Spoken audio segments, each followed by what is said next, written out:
Awesome. Thank you so much. The third question, really good question, comes from Stephanie in Pennsylvania. Stephanie asks, can I volunteer even if I don't know enough about her policies?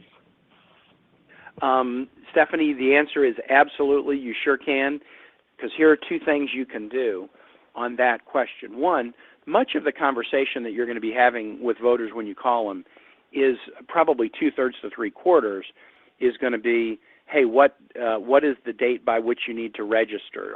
Do you know what precinct you're supposed to be voting in? Can I give you information about that? Do you know the hours that the polls are open that day? Do you know what your local community rules are about early voting? Could I convince you to vote early? So a lot of the conversation you'll have is really going to be more about the rules for voting. But even when you get into policies, if you don't know the answer, you can take somebody's question and say, I'll have somebody call you back, and then you note that in the file. Here's a voter that seems interested but really wants to know about environmental policies. Well, that then tells us something important about that voter, and somebody from the campaign can get back to them. And I'll tell you, this is something that I really have used in my own campaigns in the past.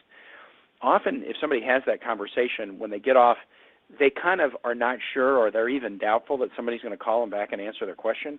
And when they get a call back, hey, we heard you were talking to so-and-so yesterday, and you asked a question about the environment. We have the answer. Here it is. They really are impressed. That almost always will convert an undecided person into a voter.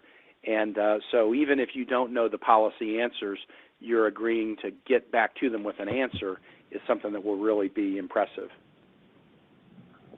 So true. Okay, we have